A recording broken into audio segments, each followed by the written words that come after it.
What's up? Dr. Swole here, MD, pro physique athlete. Today I'm going to be sharing a full 6-day hypertrophy program based on the Lee Haney split. This is a moderate volume program designed for an intermediate to advanced athlete. I'm excited showing this program. It includes a lot of unique elements that haven't been featured in other programs. Lee Haney was an 8-time Mr. Olympia, and one of you guys asked me to cover his split in one of my programs. And I was looking at his programming and saw that there were a lot of interesting elements that I wanted to showcase. Today I'll be sharing a 6-day program based off of one of his splits that is inspired using some of his techniques. As a brief overview of the split, it's basically dividing your body into 3 days. We have chest and arm day, legs, and back and shoulders. As you can see, this is kind of like a modified push-pull leg split, but there are some unique features here which we'll talk about. We'll start off by going through a program walkthrough where I'll share everything you need to know to run the program yourself, including exercises, sets, and reps. After that, we'll talk about the weekly setup, or my preferred layout of the workouts throughout the week. And finally, we'll talk about the pros and cons of this Lee Haney-inspired hypertrophy program.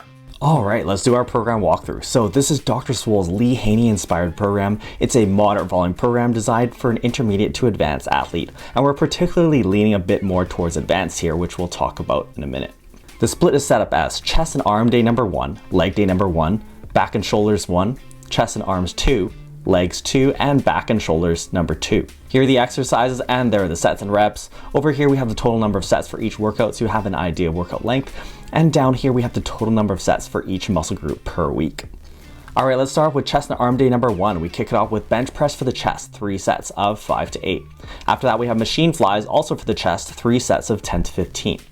Next we have some arm work, so lying dumbbell curls for the biceps, 3 sets of 6 to 10. And these are like incline curls except you're lying with your back flat on the bench. You can superset these on the bench with dumbbell skull crushers for the triceps, 3 sets of 8 to 12. After that, cable curls for the biceps, 3 sets of 10 to 15, and we wrap it up with cable lateral raises for the side delts, 3 sets of 8 to 12. And you can superset these 2 exercises on the cable stack.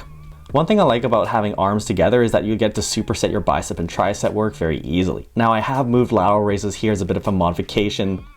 As you guys know, I always try to modify programs to make them better.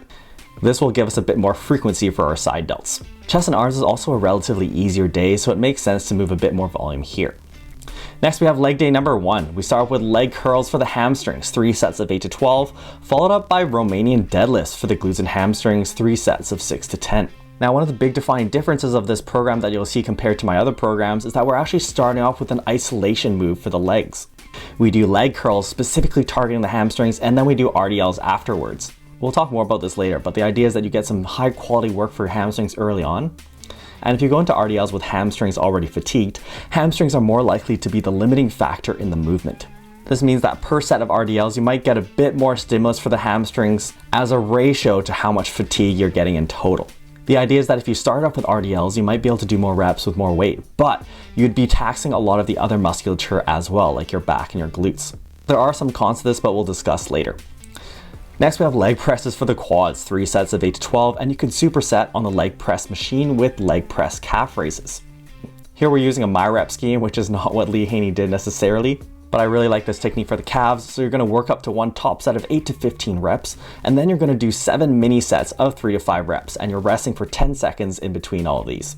I just like to count down from 10. This way you can really train that close to failure zone and squeeze in a lot of effective reps in a relatively short amount of time. After that we have Smith machine squats for the quads, 3 sets of 8 to 12. And again, you'll notice here that we're starting off with a relatively more isolated movement and going on to the more compound movement, which is this squat pattern. The idea is that you're really going to try and target your quads on this leg press, and then your quads are going to be the limiting factor in your Smith machine squat.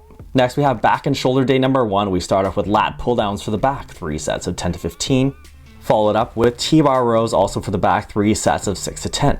And you can see that we're playing with exercise order again here, starting off with a relatively more isolation movement of lat pull downs. I really want you to lock into the machine and focus on mind-muscle connection on these lat pull downs, really targeting those lats.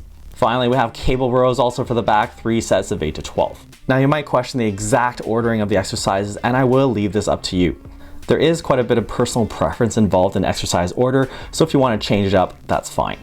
After back work, we have some shoulder work, so dumbbell lateral raises for the side delts, 4 sets of 8 to 12, and finally cable upright rows also for the side delts, 4 sets of 8 to 12. And again, we use our more isolated lateral raise movement for the side delts, followed by the more compound movement. Then we have chest and arm day number 2, and we start off with incline dumbbell bench press for the chest, 3 sets of 6 to 10. After that, machine bench press also for the chest, 3 sets of 8 to 12. And then we have weighted dips, which I count for the chest and triceps, 3 sets of 6 to 10.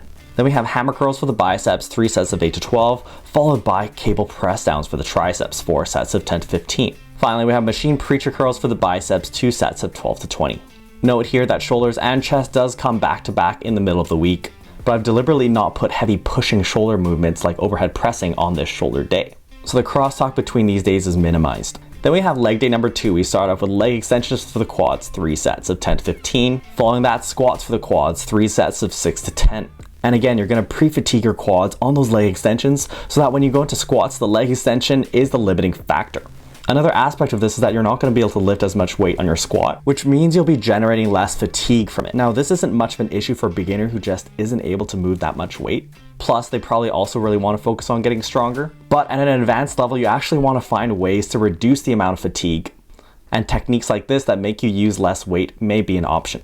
Then we have Bulgarian split squats, which I count for quads and glutes and hamstrings, 3 sets of 8 to 12. Moving on, barbell back extensions for the glutes and hamstrings, 3 sets of 8 to 12. I like doing these in the back extension machine set to 55 degrees. They're a lower fatigue deadlift variation. Then we have machine calf raises for the calves. Again, we're using a myo-rep scheme setup, one top set of 5 to 8 reps, followed by 7 mini sets of 3 to 5 reps, and I'm approximating this as 5 straight sets. Finally, we have back and shoulder day number 2, and we start off with weighted pull-ups for the back, 3 sets of 6 to 10. Then we have chest supported rows also for the back, 3 sets of 8 to 12. And finally, dumbbell pullovers for the back, 3 sets of 10 to 15. Now notice on this back session, we did not use the pre-fatigue method that we used in the last back session. This is because I really want you to get the most out of your weighted pull-ups, and also to underline the fact that using these techniques can be part of a spectrum. That is, you don't have to take one technique and have it define your entire program. Then we have barbell overhead press, 3 sets of 6 to 10. And this is also a departure from my usual programming where I typically have heavy pressing movements come first in the workout. But here I want to give some priority to our back training. Then we have cable upright rows for the side delts, 4 sets of 12 to 20. And to point out, our side delts are getting trained directly 3 times per week. Also notice that our biceps are getting trained 4 times per week. They get trained directly on chest and arm day, but also get indirectly involved in back pulling movements on back and shoulder days. All right, now that you see the program, let's talk about the weekly layout. Here's my preferred setup. We have chest and arm day number 1, leg day number 1, back and shoulders 1, then chest and arm day number 2, leg day number 2, and back and shoulders 2, then rest. The Lee Haney split is basically a modified version of push-pull legs where we've swapped shoulders off of push day with biceps from back day. It also switches up the order of where legs falls. Now, a few things I want to point out with this layout. First of all, as I mentioned before, I really like how biceps gets moved off of back training. Heavy pulling movements do involve the biceps and fatigue them. And being able to train your biceps on a day when they're not fatigued means you can train harder. And having biceps on a day when they're not fatigued from back training means you'll be able to perform more reps with more weight. Another thing I like about this setup is how it spreads out your shoulder and chest work. Again, shoulders get moved off of chest training, so you can train them when they're fresh. This solves another one of the disadvantages of push-pull legs. You'll see that we do have shoulders and chest coming back to back in the middle of the week, but we actually get around the crosstalk by moving our heavy pressing shoulder movements, our overhead press, onto the second back and shoulder day where it's isolated away from chest training. So you'll see how I'm leveraging our asymmetric 6-day setup to our advantage here. Finally, this is a nuanced point, but I like how arm training comes after back. If you had really sore biceps from direct arm training, you may not perform as well on your back compound movements. Now let's talk about the pros and cons of my Lee Haney-Inspired program. Starting off with the pros. First of all, you may get a higher stimulus to fatigue ratio, SFR, from pre-fatiguing. As you saw, this program differed from a lot of my other programs in the fact that we use the pre-fatigue method. Here you start off with a more isolation type exercise followed by your main compound. One example here being leg extensions followed by squats. This is actually a technique that a lot of advanced bodybuilders use. The idea is with the first isolation exercise, you can really focus on your target muscle, get some good high quality stimulus, and then for your next compound movement, that muscle is already fatigued going into your compound, and thus it's more likely to be the limiting factor in the movement. For example, some people may find that after doing a heavy set of squats, it's actually not necessarily their quads that are the limiting factor, but they may just feel that their body is failing as a whole or other components like their back. If your quads were already fatigued from leg extensions before, your quads are more likely to give out first. And thus, pound per pound, you might actually get more stimulus from the squat. This is where stimulus to fatigue comes in. The stimulus fatigue ratio basically means that you're getting a higher stimulus for the same amount of fatigue. The stimulus fatigue ratio basically tells us how much stimulus we get per unit of fatigue. Since squats are very fatiguing for an advanced athlete who's able to move a lot of weight, if you can set things up in a way where your target muscle is the limiting factor earlier, you'll still get a high stimulus for that target muscle while using less weight and thus generating less overall systemic fatigue. This is not a big deal for a beginner since they're just not able to move that much weight. But for an advanced athlete, this does become an issue. And at a high level, you'll see that bodybuilders are always trying to find ways to reduce the total amount of fatigue they're generating. And they will actually seek out techniques like this that make them use less weight and still get a good stimulus. Note that as a beginner, this can actually have some disadvantages though, which we'll talk about in the cons.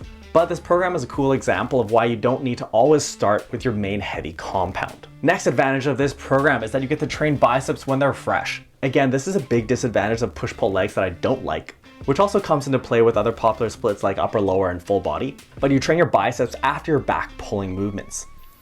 Since biceps are involved indirectly in back training, they may already be fatigued going into direct bicep work, and thus you may not be able to lift as much weight for as many reps. By swapping biceps and shoulder work, we get to train our biceps more when they're fresh. Finally, this swap also nicely gives you a high frequency for bicep and side delt training.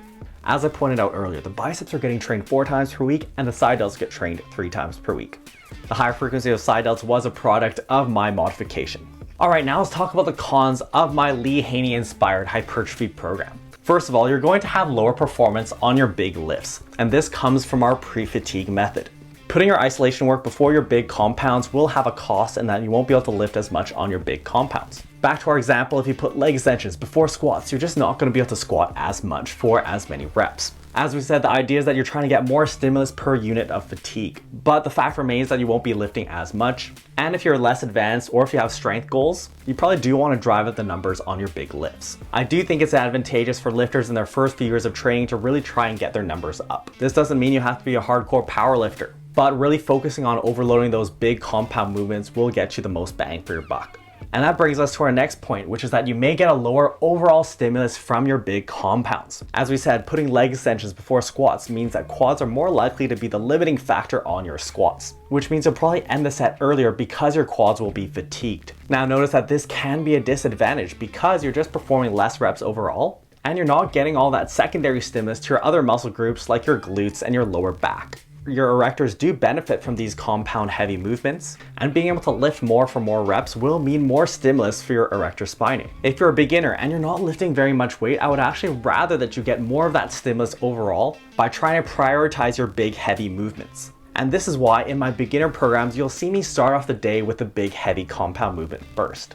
You really want to max out the total amount of stimulus you can get for all muscle groups for that big compound. Next disadvantage of this program is that you'll see that back comes after legs, and this is just how the split is set up. But if you have a very fatiguing leg day, it will impact your back training the next day. But notice that this program tries to address some of the fatigue issues we get with heavy leg training with pre-fatigue. Finally, with this split in a 6-day setup, you'll notice that shoulders and chest come back to back in the middle of the week. In Lee Haney's original split, he actually had it 3 days on, 1 day off, and ran that as a repeating cycle. So to run it twice, he would have an 8-day cycle. I prefer having 6-day programs set up in a weekly cycle. You'll have a more reliable schedule and you get a slightly higher frequency. I also address this issue in my program by moving around some of our shoulder work, so I don't anticipate this to be much of an issue. Now, we'll be sharing this full program as an Excel file in my Facebook group. So if you haven't found the group already, find the link in the description below, join the group, and you can download the program for free. If you're a more advanced athlete and you really want to optimize periodization, which is how to modify your training across the year to maximize hypertrophy, check out my new book, Advanced Hypertrophy Periodization, which really goes into depth on the latest cutting edge concepts in hypertrophy periodization. This is the first book dedicated to periodization for hypertrophy specifically. I'm really excited to be sharing this because it is an addition to the community, and there's a lot of techniques there you won't read about elsewhere. If you want to see another 6-day hypertrophy program, check out this video where I go through one based on the Arnold split. The Arnold split is a great option for 6 days a week, and you can see that it's quite similar to the split actually, just that your upper body work is split up differently.